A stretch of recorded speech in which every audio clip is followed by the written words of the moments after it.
Hi, I'm Astrologer Penny Dix and welcome Capricorn, because this is your astrological overview for the year 2025. And that's whether you are Sun in Capricorn, rising sign, also known as the ascendant in Capricorn, or if you also have your moon in Capricorn. Some people like to listen to their moon sign as well. So, it's been a bit of a roller coaster 4 years, 5 years, because we're going into 2025 now, and 2020 started the whole ball rolling. But for you, Capricorn, really we have to look back about 18, 19 years, because you had the energy of the transformative, inimitable planet, Pluto, this dwarf planet that has so much power in your sign. And my goodness, has it shaken Capricorn up in general. And I don't think any Capricorn has not endured enormous change, and possibly in many areas of their lives. Whatever was going on for you, even let's just say 8 years ago, has completely changed. So how is it going to sort of pan out for you now? Pluto, as you know, has finally left your sign. It left on November the 19th, 2024. And it's now in your second house of finance, Aquarius. So how is this going to affect you? Because I think this could be potentially very helpful. Because remember, Pluto is about transforming things. It's about change. It's about beginnings, endings, commitment, birth, death, rebirth. It's also this planet that can take us down to the very depths of our soul to find that alchemical gold. I think you are going to find that with respect to your finances, to where you live, to your home, to how you feel about yourself, in terms of your self-worth and your self-esteem, I think with Pluto moving into this second house for you, that is going to change dramatically. I mean, it changed dramatically enough with Pluto in your sign. And now you have it in your second house, Aquarius. So you will notice the shift in energies, though, away from it being too kind of personal and back to being a little bit more interpersonal, which I think will be a relief, and that it brings in another rather than you just doing everything on your own. Because sometimes, even when we're in a relationship, we can almost feel more alone in a relationship, if it's not a good one, than when we are on our own. And those are areas of your life that we're going to look at today, because these areas are changing too. And let's hope it's for the better. But that's what Pluto's up to. But I think we also need to look at the fact that Pluto is a water planet. It rules Scorpio. And it's moved into the air fixed sign of Aquarius. So we have this fixed air energy. Now, we also have had Uranus, the planet that rules Aquarius, the planet of innovation, invention, of larger kind of communities, of surprise and the unexpected, literally uranium. You already had plutonium with Pluto, and now we have uranium. And Uranus has been in your fifth house, Taurus, for about 8 years. And it's been Well, in some ways, it could have been very good, because if you've been working with this energy constructively, it's brought change to your creativity. It's brought a kind of an invigoration into your social life. I would imagine you would have been very active and going out and seeing a lot of people. I think there will have been romance if you're single and looking, maybe even if you're not single and looking. I mean, anything goes, doesn't it, nowadays? But not necessarily for Capricorn. Capricorn, you are very austere. And remember, your ruling planet is Saturn. And Saturn is very much about rules and keeping everything where it belongs. And, you know, the kind of top-down structure. And Saturn is also about timing.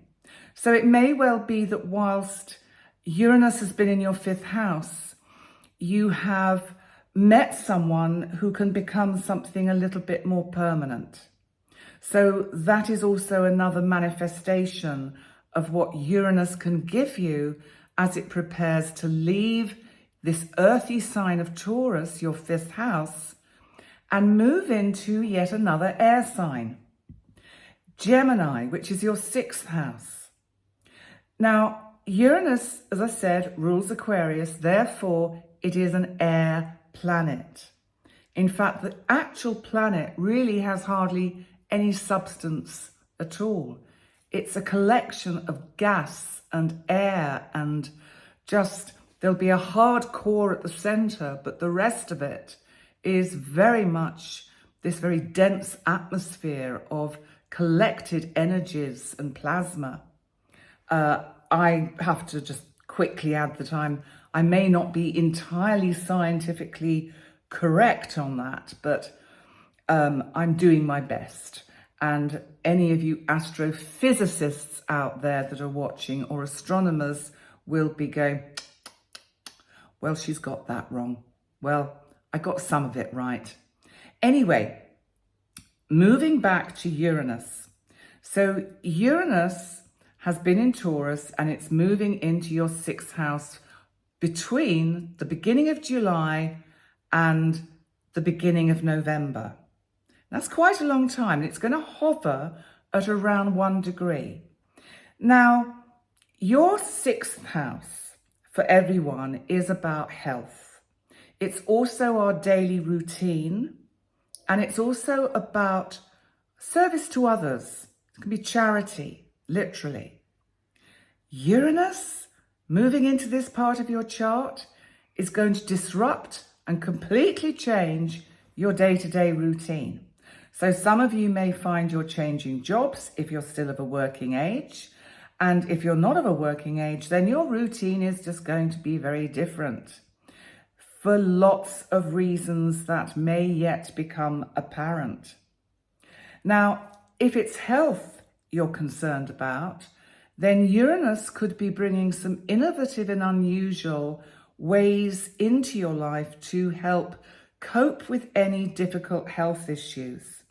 You may be, if you have something that is quite difficult and challenging, it may be that the medical profession want to ask you to try out a new form of treatment, and that you kind of go, okay, why not? Which is quite unusual for a Capricorn to agree to that, because you like the tried and true and the tested.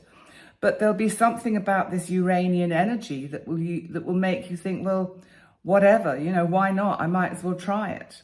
So please don't take this in the way that all Capricorns are going to have serious health problems. That is not what I'm saying. I'm just saying if. And what it is it's a taster of what to expect. Now, one of the manifestations of Uranus in the 6th can also be that it changes the whole way that we view the world, that we think, because it can be about our psychology, because its opposite house is the 12th, which is about psychology and psychotherapy.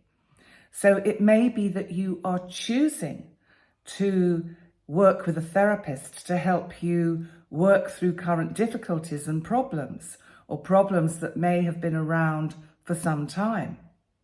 So you'll just get a taste of this energy until the beginning of November. Then it will move back into your 5th house. It's going to do a little bit more kind of creative, inspirational surprises, and maybe even bring in, an old flame who reignites your flames of passion. That could also be a manifestation. And then it will fully move into Gemini in 2026. So that's one thing that's going on. Now there's another thing there's lots of things going on, but let's move on to Jupiter. Because Jupiter is the planet of luck, opportunity, expansion, and it's also our spiritual values. It's the way we view religion and religious kind of ways of looking at life, spirituality. And Jupiter has been in Gemini, which is an air sign. And Gemini is all about communication. And of course, this is your 6th house, where Uranus is about to move into. So Jupiter has been, whilst it's been in your 6th house, expanding anything you have medically that has flared up. It's brought it to the forefront to be dealt with. And that's where I say Uranus can bring in innovative and inventive ways to deal with any difficult problems. Now, Jupiter is going to leave Gemini on the 9th of June and move into your 7th house of significant relationships. And this, of course, is Cancer. Cancer means you look for someone who makes you feel loved, wanted, nurtured, safe, and at home. It's terribly important because Capricorn, sometimes you can feel you're out in the cold. You don't always find it easy to provide yourself with the warmth, care, and nurturing that we all need and that your inner child needs. So Jupiter moving into your 7th house is a real blessing, because if you are single and looking, it's going to bring opportunity to meet somebody significant and special. If you're already in a relationship, it could raise it up to the next level. There could be a firm, proper commitment, a chance for celebration, a hand fasting, a marriage, a commitment of a civil union, or whatever anyone chooses to do nowadays. I have no idea. I've completely lost the plot with all of that. But anyway, there we go. Anyway, so Jupiter's going to be in your 7th house for about a year.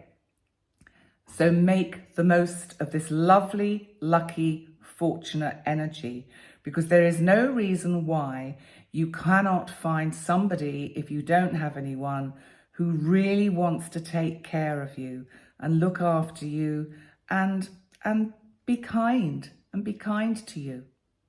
Now, the other energies that we've got going on is about what's been happening in your 3rd house, Pisces. Because your 3rd house is all about communication.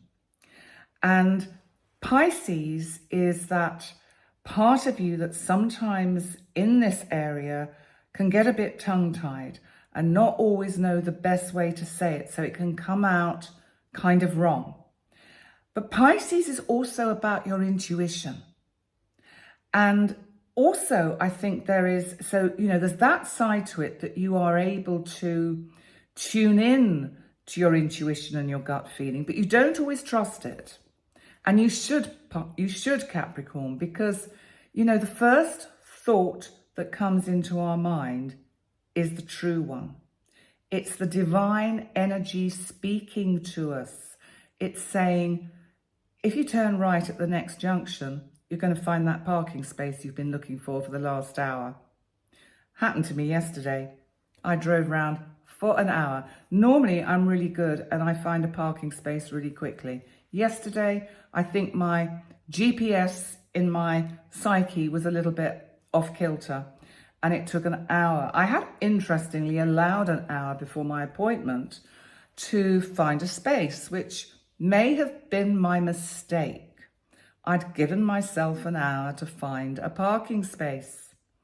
So the universe thought, she wants to drive around for an hour, so we'll let her drive around for an hour. So that's one side of looking at it. Now, what I'm doing with talking about your third house is that you've had Neptune that rules Pisces in this part of your chart for several years, a long time, because Neptune takes a long time to circuit the sun, or to orbit the sun, to be a bit more correct. Neptune rules Pisces and dissolves, confuses, brings just general kind of discombobulation to what's going on. It can also bring kind of things like poison. And it may be that there's been experiences of people sort of saying poisonous things, literally. And this can be in your local community, because you know what, Capricorn? None of us are immune to being the object of another's envy or jealousy. And if you're a successful Capricorn, which most Capricorns usually attain a great deal of success, if you have the lovely partner that another Capricorn can't find, you will be the object of jealousy, or another person, not necessarily a Capricorn. So there may have been a little bit about that, but the good news is that in 2026, Neptune leaves this sign forever. You will never experience it again. And will move into your fourth house, which is Aries. That is going to be beautiful. You may be moving near water. That could be a manifestation of this energy, especially when Neptune at the beginning of 2026 is just teetering on the edge of moving into that part of your chart. Also, because Neptune is reaching the end of the whole zodiac, which is Pisces, it's the end of a chapter of your life. When it finally moves into Aries in 2026, which you're going to get a taste of in April, May and June this year, 2025, it'll be like you're getting a glimpse of how things can be. And there'll be new beginnings and really putting certain things, situations, stuff that's happened to you well and truly in the past. Now, the other energy that you've had in this part of your chart for about 3 years is Saturn, your ruling planet, which likes structure, rules. It's about timing. It's about containment and boundaries. And so at least the energy of Saturn conjunct with Neptune, which it is at the moment, is giving you the ability to not ramble off. I mean, as an astrologer, you know that sometimes I get carried away down a rabbit hole and I get myself a little bit lost. And Saturn is the planet that I would look for to bring me back into line, to bring me back on track, to stick to my boundaries, to give the information in a boundaried way. Now, Neptune and Saturn are going to be conjunct. As I said, it's your ruling sign, which gives it extra power. And they are at the end of the sign of Pisces. This again symbolizes the end of a whole chapter of your life. This really is very much a new beginning. And they are both going to be not quite, but teetering on the edge of being conjunct in your fourth house of home and family in April, May and June. You are going to be making big changes. Moving house, moving country, getting married. I mean, all sorts of things can manifest with this kind of energy. But there is a resistance because you've got this energy of Neptune and Saturn kind of pulling against each other, and one is trying to overpower the other. And Saturn, because it's your ruling planet, will win. It will put the structure and the boundaries in that you need to make the transition from this energy from your third house into your fourth much more peaceful, calm and smooth. And then in 2026, especially in February, you will really begin to realize that is done with. I've closed that chapter. I am now free. I'm now okay. I'm now starting again at the beginning and I'm moving forward. It's going to be a very exciting sense of freedom for you, Capricorn. So that's what the main planets are doing. But let's look at the retrogrades, because we have 3 of the inner planets going retrograde this year. Sometimes it's just Mercury, but this year we've also got both Mars and Venus going retrograde. But let's start with Mercury, because Mercury, as you know, is our planet of communication. And even though it can do the traditional thing that we think Mercury is going to do, slow things down, cause problems in technology or with our cars or with travel or whatever, it's also a time for inner reflection. And Mercury went direct at the end of 2024 on December the 15th in Sagittarius. And this is your 12th house. This is where you do your inner reflection. This is where you can feel, a little bit imprisoned.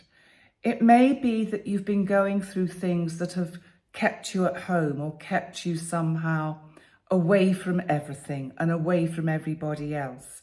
And that Sagittarian energy has really been fighting against it and wanting to just fly and go away and get away from all of this. Mercury, remember, is about communication. And it's direct as we start the year on the 1st of January at 19 degrees. But it won't be long before it finally moves into your sign, which will give you a sense of freedom. Then in March and April, it will be retrograde in Aries and Pisces. So this is your 4th and your 3rd house.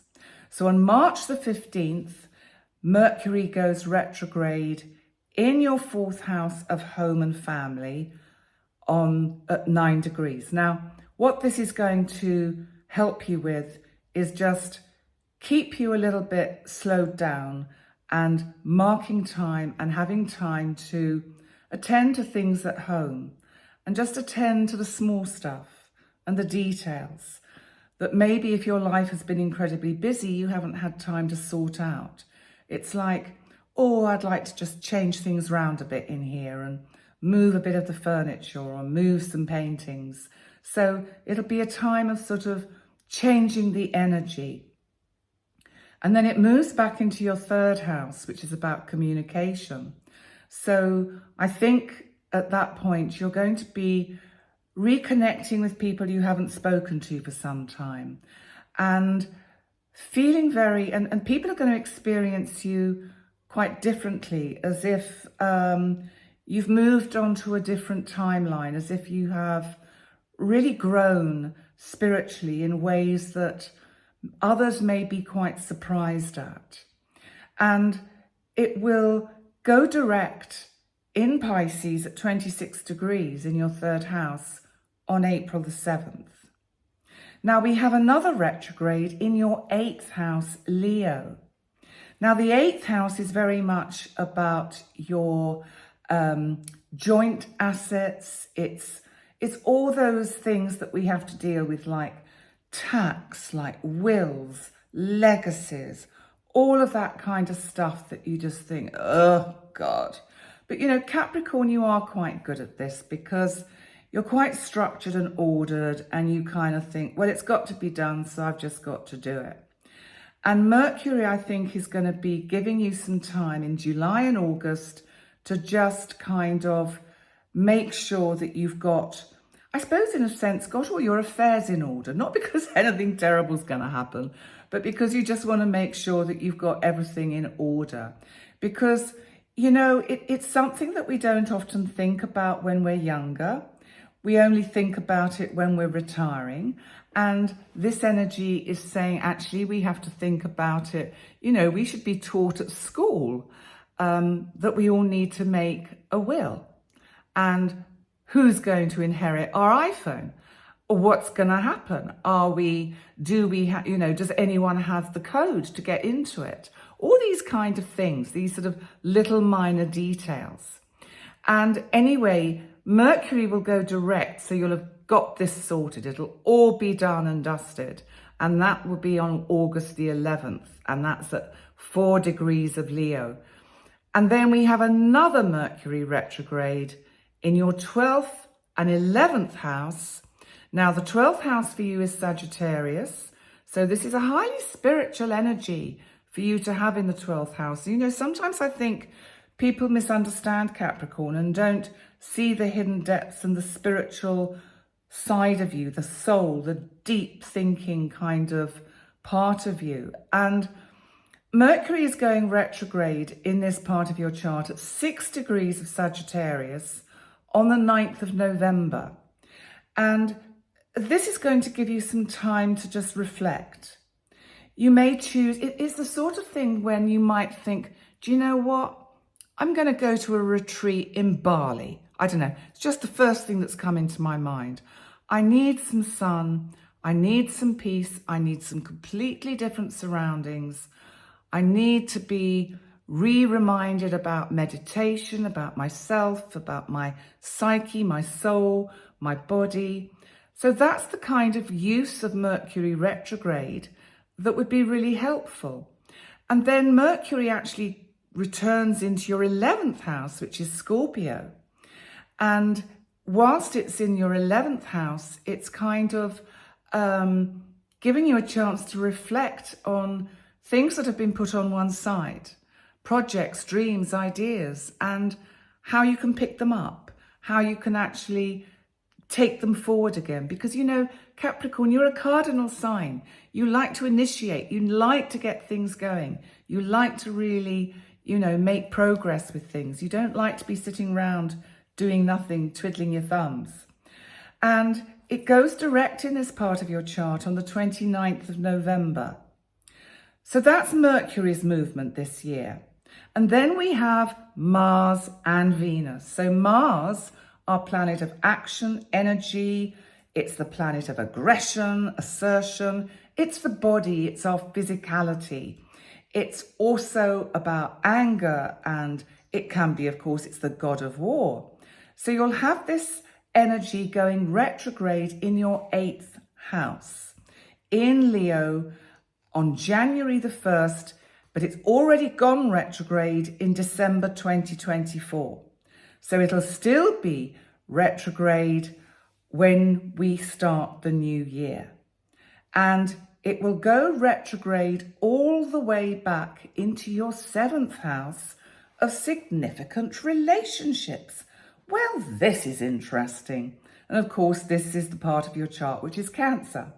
So there could be something here about someone from the past comes back, someone wants to reconnect with you, and this is someone that you definitely find very physically attractive, and they just want to see you. So that could be some energy that's around. And, you know, I'm not directing this just at women. I'm directing this at men, at every sex, every transgender sex. But, you know, this is about everything. This is about everyone. And it goes direct in this part of your chart on the 24th of February. So then it will again go into Leo in your 8th house. But more of that in the year when we actually get to these kind of, you know, the different transits that are going on. Now, the other planet, as I mentioned, is Venus, that is going retrograde. And Venus, of course, is our goddess of love, our goddess of relationship, our planet of beauty.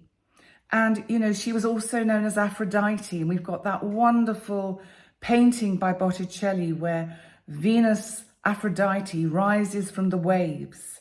And, you know, in this beautiful shell and her wonderful blonde curls falling down round her beautiful body. So Venus, I think, is going to give you some respite, to give a little bit of attention to you, to pamper yourself a bit. And it's going retrograde on March the 2nd in Aries at 10 degrees in your 4th house. So I think a little bit of me time at home, taking care of yourself, just pampering yourself, going, like I was talking about a retreat earlier. Well, it's like this year you really need to look after you, give attention to your skin, to your diet, to your body, to your exercise regime, to your health in general. And it will really, really make you feel good, because Venus is actually going to go retrograde all the way back into your 3rd house, Pisces, the part of your chart that's about communication. And it gets back as far as 24 degrees. And it doesn't go direct again till April the 13th. And whilst it is in Pisces, I think you'll be connecting with people in your locality and doing some rather lovely things, doing things like visiting art galleries, going to see a film that you really want to see, going to concerts, music, opera, ballet, whatever it is that rocks your soul, rock concerts, anything, jazz. So all those kind of things that really sort of, make you feel good about yourself. Now we have to move on to the eclipses, because yes, we have eclipses, and both the nodes, the North Node and the South Node, that always move in harmony because they are points in space. They are the ecliptic path, where when we get an eclipse and we have the moon between the sun and the earth, we get a shadow on the moon. So let me explain. So the nodes are moving from Aries and Libra into Pisces and Virgo. They go backwards. Now, the North Node has been in Aries and it's going to move back into Pisces. The North Node is our destiny, our karma. It's where we intend to go in life. Now, the South Node has been in Libra.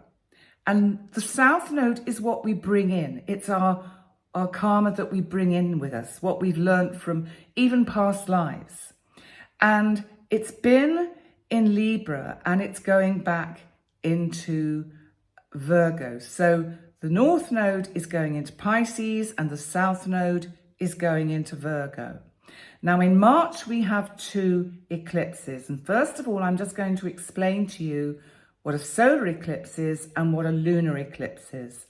A solar eclipse happens when the new moon moves between the sun and the earth. So it blocks out the sun's rays and casts a shadow over the earth. If it's a total solar eclipse, it's when we get the dark, where everything goes deathly quiet and all the birds stop twittering and the animals are silent and we have that darkness for several minutes.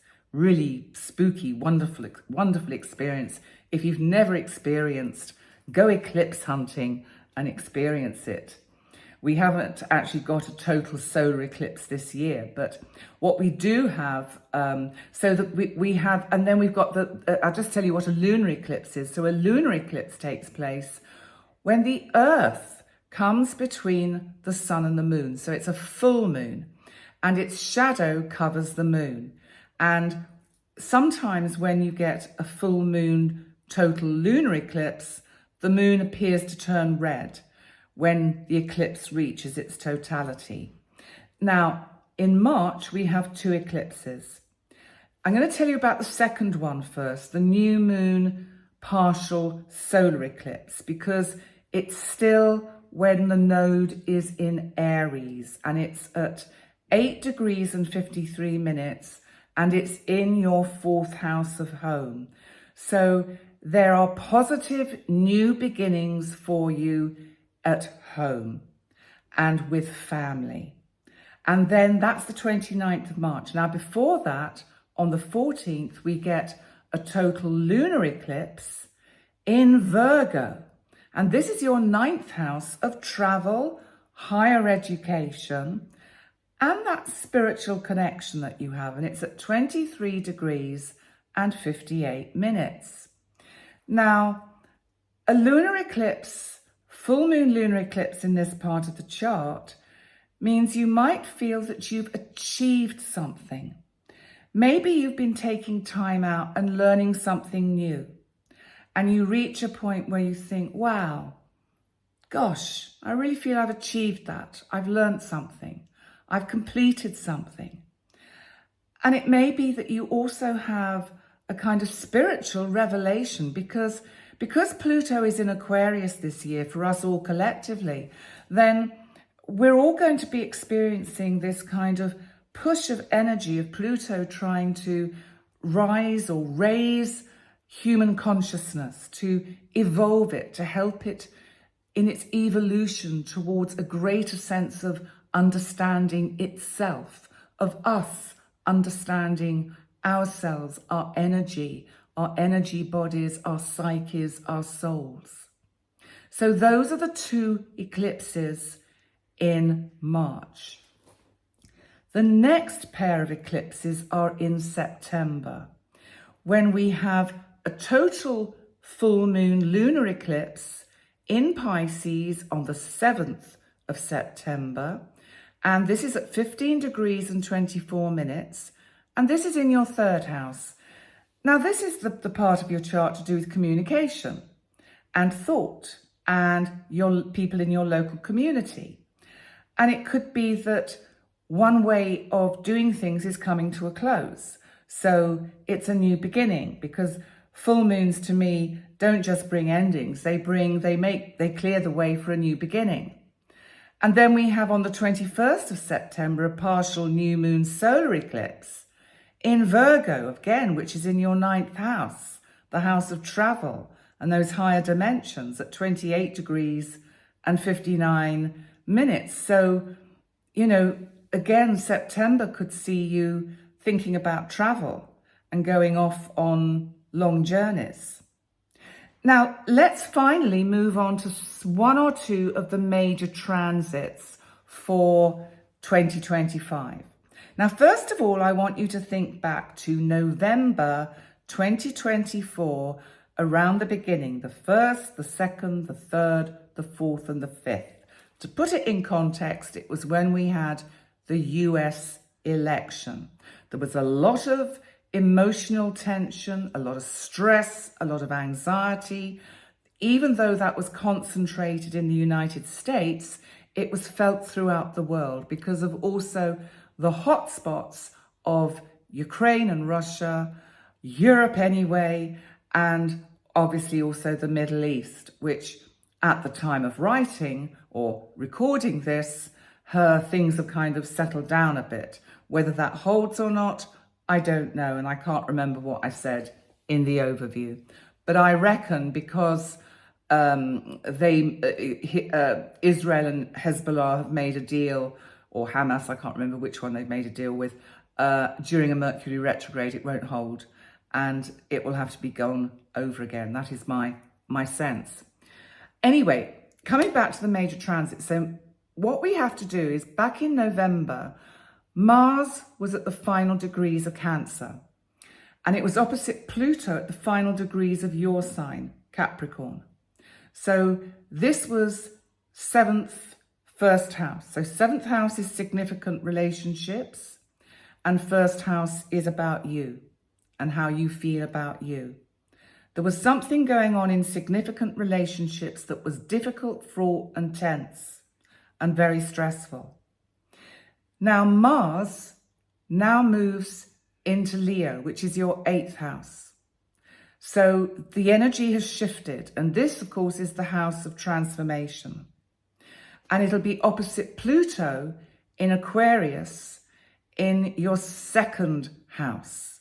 And that's on January the 3rd. Now, the tension of these two energies bring up similar energies that you had at the beginning of November. But what happens with this energy is that at this point, you start to see it differently, and you are more assertive and you take charge of the situation. Bearing in mind it's the 8th house, which means you could be dealing with financial situations, joint finance, legalities, anything like that. you will be on the ball. You will be really, by the beginning of 2025, thinking, right, I'm going to get this sorted.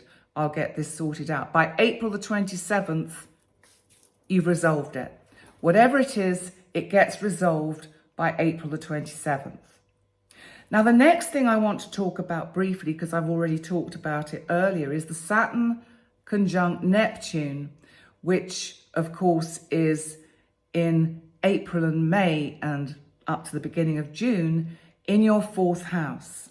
Now, it's not exact, but it is giving you a sense of these energies and what you can expect. So Saturn conjunct Neptune, I really feel you're going to be feeling you want to move and be near water.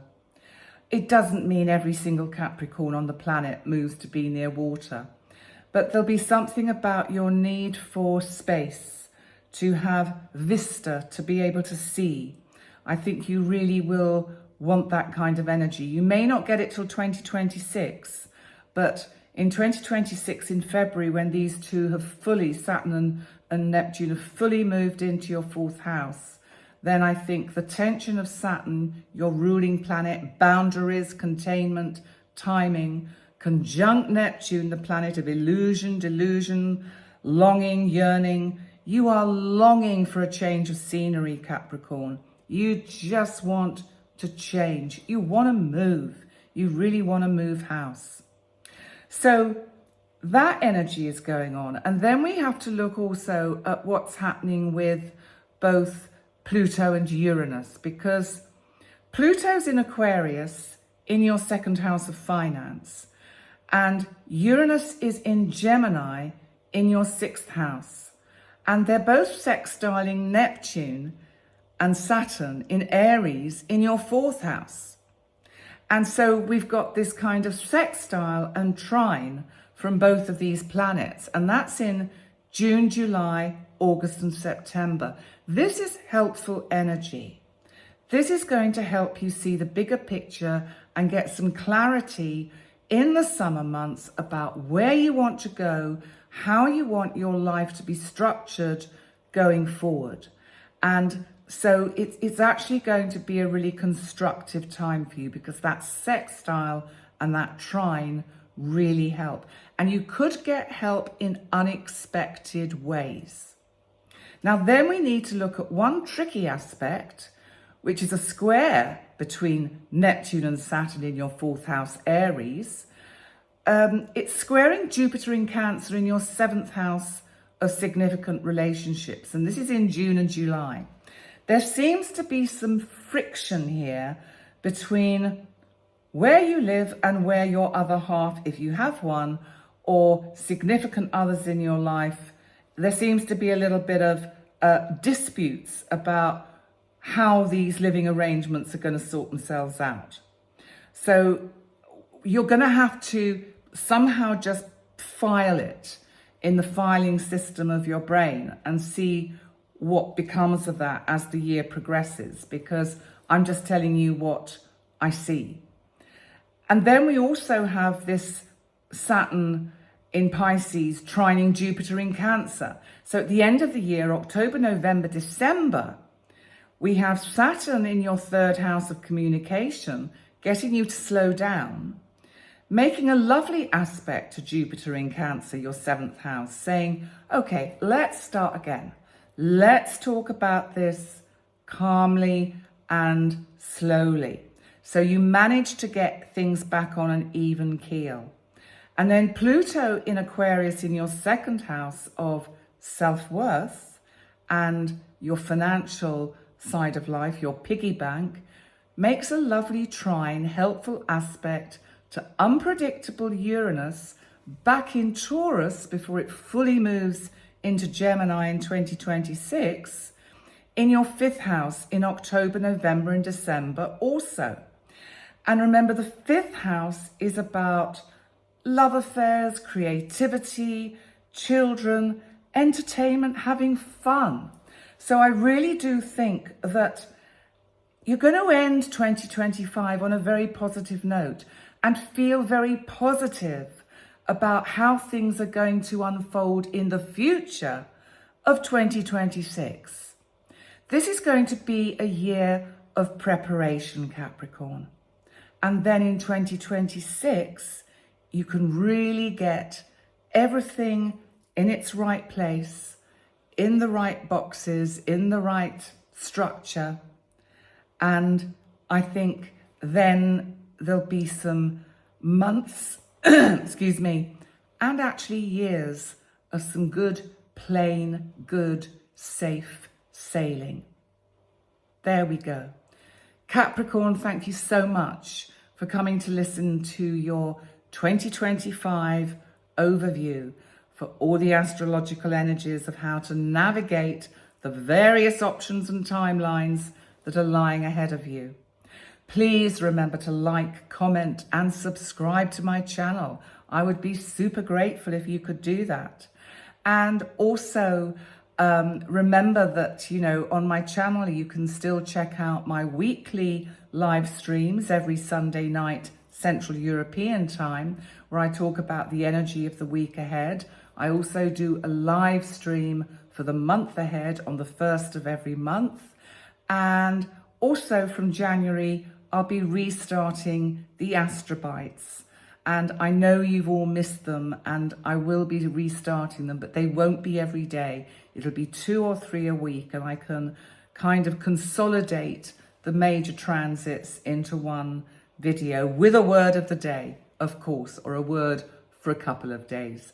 So that's coming soon. So in the meantime, as I said, thank you so much for joining me here. I love you all loads. Have a fabulous, happy, healthy, prosperous, wonderful 2025. And I really look forward to seeing you again soon. Bye for now.